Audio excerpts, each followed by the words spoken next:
नमस्कार दोस्तों, एग्ज़ाम सारथी YouTube channel में आप सभी का स्वागत है। दोस्तों, इस वीडियो में हम रीट 2021 लेवल 2 के बाल विकास एवं शिक्षण विद्या खंड की कंप्लीट आंसर की देखने वाले हैं। सभी 30 प्रश्नों के सही जवाब हम देखने वाले हैं, तो वीडियो के आखिर तक बने रहिए। और चैनल को अभी तक आपने सब्सक्राइब नहीं किया है तो सब्सक्राइब कर लें। चलिए शुरू करते हैं।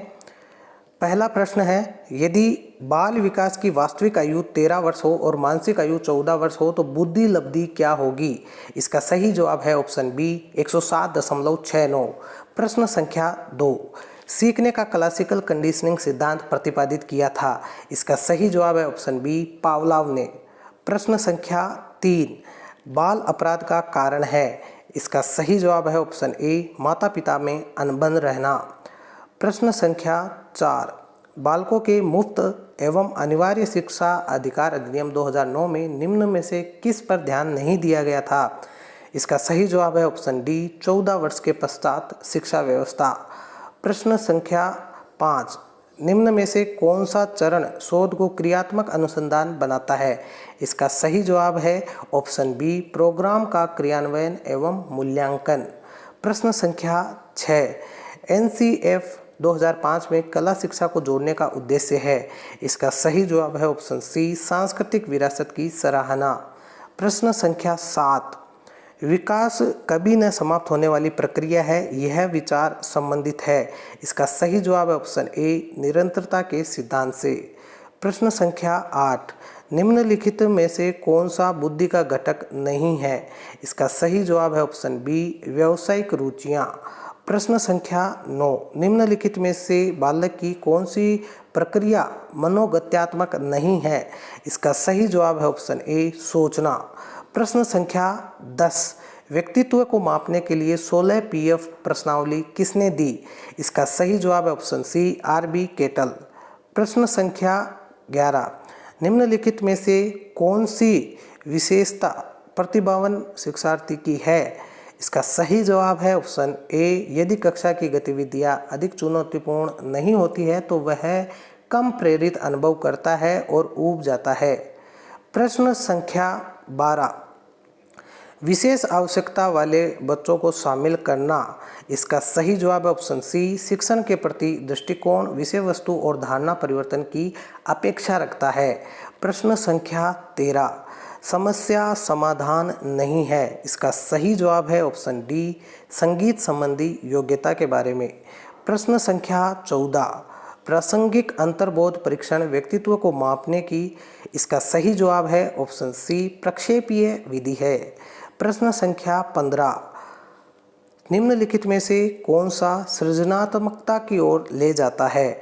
इसका सही जवाब है ऑप्शन ए सामैंगिक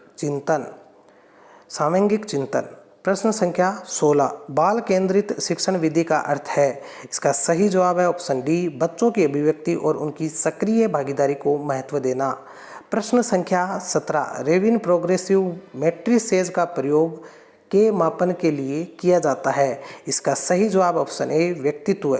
प्रश्न संख्या 18, वाइगोत्स्की के अनुसार बालक सीखते हैं। इसका सही जवाब है ऑप्शन बी वयस्कों और समवयस्कों के साथ परस्पर क्रिया से। प्रश्न संख्या 19, किस मनोवैज्ञानिक के द्वारा सर्वप्रथम बुद्धि परीक्षण का निर्माण किया गया? इसका सही जवाब ऑप्शन बी बिने। प्रश्न संख्या 20, एक शिक्षक द्वारा प्रतिभाशाली बालकों के उत्थान हेतु कौन सा प्रयास किया जाना चाहिए? इसका सही जवाब है ऑप्शन बी विशिष्ट कक्षाएं व प्रोत्साहन। प्रश्न संख्या 21, शिक्षा के अधिकार अधिनियम 2009 में शिक्षक के लिए प्रति सप्ताह न्यूनतम कार्य घंटों की संख्या क्या है? इसका सही जवाब ऑप्शन सी 45।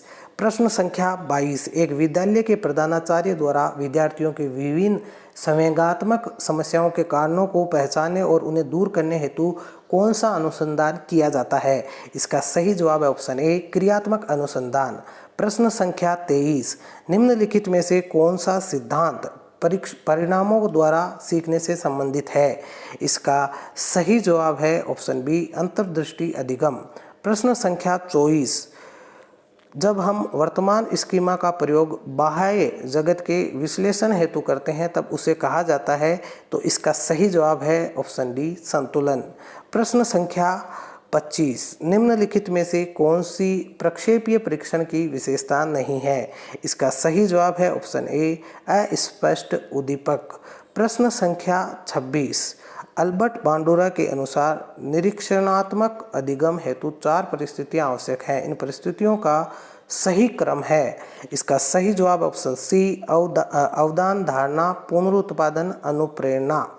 प्रश्न संख्या 27 सिगमंड फ्रायड के अनुसार अवचेतन अचेतन मन की विशेषताओं को ज्ञात करने की सर्वाधिक उपयुक्त विधि है। इसका सही जवाब है ऑप्शन बी स्वप्न विश्लेषण। प्रश्न संख्या 28 ADHD का अर्थ है। इसका सही जवाब है ऑप्शन सी ध्यान विकार वाले बालक। प्रश्न संख्या 29 एक परीक्षण जो व्यक्ति की किसी एक या अधिक क्षेत्रों में उसकी विशेषताओं और कमियों को व्यक्त करने के लिए बनाया गया है कहलाता है। इसका सही जवाब है ऑप्शन बी निदानात्मक परीक्षण। प्रश्न संख्या 30 भारतीय संविधान में कौन से संशोधन द्वारा शिक्षा का अधिकार सम्मिलित किया गया? इसका सही जवाब है ऑप्शन ए 86वें संविधान संशोधन द्वारा। दोस्तों ये थी रीट 2021 लेवल 2 की बाल विकास एवं शिक्षण विद्या खंड की आंसर की। आई होप कि आपने सारे आंसर्स मैच किए होंगे। वीडियो को पॉज करके भी आप अलग अलग सीरीज़ के जो क्वेश्चन पेपर हैं उनकी आंसर कीज मैच कर सकते हैं। नेक्स्ट वीडियोज़ में हम अलग अलग सब्जेक्ट वाइज आंसर की आपके लिए लेकर आएंगे, तो बने रहिए हमारे साथ। चैनल को सब्सक्राइब कर लीजिए। धन्यवाद।